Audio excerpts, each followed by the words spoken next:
Bună! Sunt Carolina și astăzi vreau să vorbim despre zinc.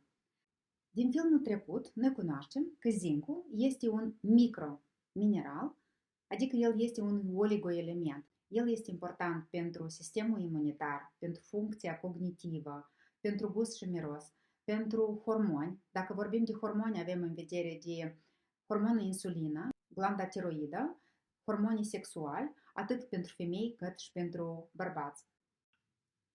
Plus, zincul participă în reacții enzimatice și dacă reacțiile enzimatice nu au loc atâta cât este nevoie în corp, cu părere de rău, metabolismul nostru are de suferit. La fel cum pentru sănătatea pielii. Dacă nu ne ajunge zinc, la nivelul tratării renilor, o să fie o dezregulare. Despre rolul zincului în corp, după cum am vorbit, asta e sistemul imunitar pentru metabolism, repararea ADN-ului, sensibilitatea la viroze, imunitate și hormoni. Preponderent, zincul este hormonul bărbaților pentru testosteron și pentru spermogeneză, dar la fel cum și pentru femei, pentru menținerea nivelului de estrogen, progesteron, ales în perioada sarcinii.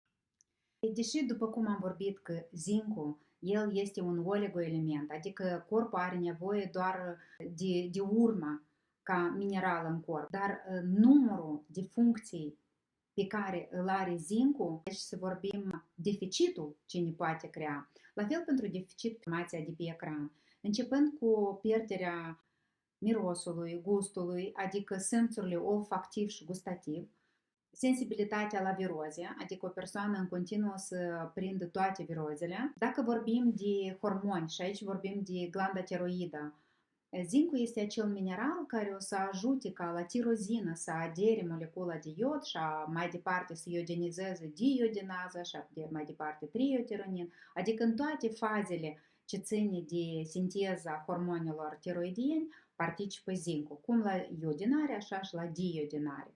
Dacă vorbim de hormonii sexuali, deja am vorbit la nivelul testosteronului, deficitul de zinc ar putea fi cauza infertilității și impotenței.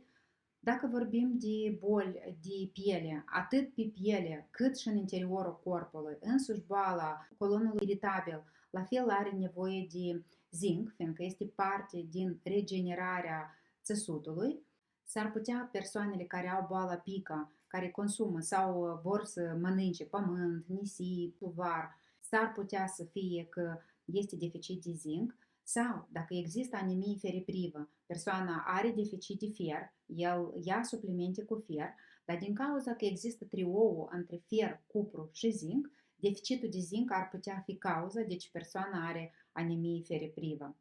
Oboseala cronică sau scăderea cantității foliculelor, adică incapacitatea lor de a se regenera după cădere. Dacă să vorbim însuși de ce apar deficitul ăsta de zinc, cel mai simplu asta este neajunsul consumul de produse care conțin zinc sau asta poate fi combinarea incorrectă dintre produse, gen asta e carne, și cu produse cu grâne care conțin fitați. Dar fitații leagă zincul și nu permite absorbția zincului. Și, de exemplu, în carne sau în produsele marine se conține foarte mult zinc, dar din cauza că persoana consumă destul de des diferite grâne, chiar dacă ele sunt integrale, dar cu atât mai mult că ele sunt integrale, ele conțin fitați și asta leagă zincul și nu permite absorbția zincului.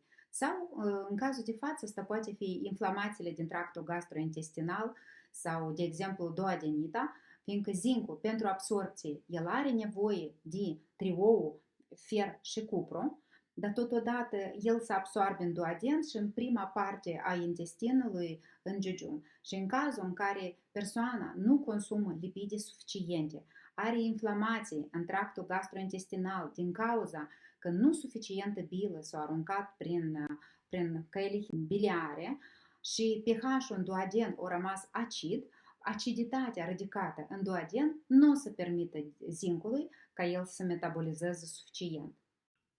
O altă cauză a deficitului de zinc asta ar fi persoanele care transpiră foarte mult. Motive de transpirație diferite, de exemplu, începând cu ficatul gras sau chiar la sala de sport, Asta poate fi transpirație excesivă și atunci zincul se pierde. Sau poate fi consumul mare de zinc. De exemplu, o femeie însărcinată sau un copil în dezvoltare sau o creștere bruscă, rapidă, atunci noi să avem tot un alt necesar de zinc în corp. Sau alte cauze, asta pot fi mamele nu doar în sarcină, dar și în alăptare, atunci se consumă mai mult zinc și însuși vârsta înaintată cu părere de rău. Vin bolile gastrointestinale cu părere de rău, practic foarte rar tratate și asta aduce la o cantitate scăzută de zinc. Odată ce am menționat relația între legarea de fetați a mineralelor, găsiți informația pe ecran, sunt 4 minerale pe care le leagă fetații, dar în cazul de față vorbim de zinc. Însuși fetații sunt un element organic necesar plantelor pentru ca ele să fie păstrate, pentru ca ele să păstreze fosforul în ele ca sursă de energie, ca pentru protejarea semințelor de la stres oxidativ și în cazul în care însuși semința are nevoie de acești fetați pentru a se autoapăra, dar din punct de vedere a zincului, el leagă zincul și atunci el nu o să se absoarbă în intestin și o să fie eliminat din corp cu masele fecale. Însuși fitații, acest acid fitic care de felul lui el se numește antinutrient.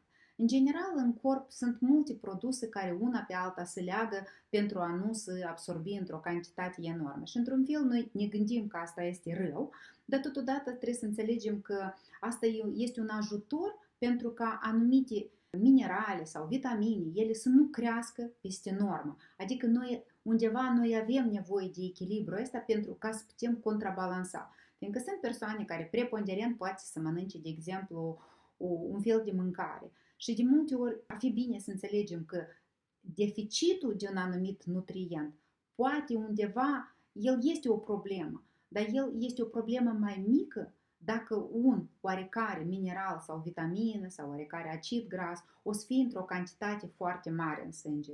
De aceea undeva în cazul în care avem deficit de zinc, noi trebuie să urmărim ca noi să-l suplinim sau să consumăm mâncarea care conține zinc și să eliminăm factorii de stres și factorii care încurcă ca zincul să metabolizeze în corp. Dacă am ajuns la suplinirea deficitului de zinc, în cazul în care noi avem deficit de zinc, deja cu alimentația asta o să fie foarte dificil recuperat acest deficit. Atunci noi vorbim de suplimente. Și suplimentele la noi vin în diferită, să zicem, legătură cu diferiți aminoacizi. El poate să vină cu aminoacidul arginină, cu orotat, poate fi glicinat, adică cu glicină, sau poate fi cu monometionina. Metionina este un aminoacid. Poate fi chiar în formă lichidă, în formă de ioni sau formă de picolinat. Forma, în general, de picolinate sau celate, este de obicei niște forme care ele duc ușor zincul în corp. Și totodată, chiar de ele sunt în combinație cu diferiți aminoacizi, absorpția lor e destul de scăzută. De exemplu, din câte eu cunosc zincul picolinat, noi luăm doza, de exemplu, de 22 de miligrame. Dar în cazul în care el nimerește în corp, el o să se absorbe, dar aproximativ undeva 20%. Dar sunt și 3 forme pe care le găsiți pe ecran, care în general au o absorpție foarte, foarte scăzută. Asta este zincul sulfat, carbonat și mai ales zinc oxid. În general, formele de oxid eu nu le recomand absolut la nimeni. Pe următorul slide, dumneavoastră găsiți informația ce ține de formele care se absorb foarte, foarte puțin la noi în corp. Puteți să găsiți informația pe slide. Ce ține de relația zinc și impactul lor asupra hormonilor. Noi deja am vorbit că zincul avem nevoie pentru hormonii tiroidieni. Etapa de a trece de la tirozină, aminoacidul tirozină, de a-l lega cu iod și de a ajunge de la T4 până la T3, trebuie deja am menționat pentru hormonii sexuali, testosteron, estrogen, progesteron, la fel pentru păstrarea sarcinii, infertilitatea și impotența, tot ar putea fi cauzate de un deficit grav, prelungit de zinc. Zincul noi mai avem nevoie pentru insulină. Din câte noi cunoaștem, din alte filmulețe mele, hormonul insulina este produs de celulele beta, Langerhans, din pancreas.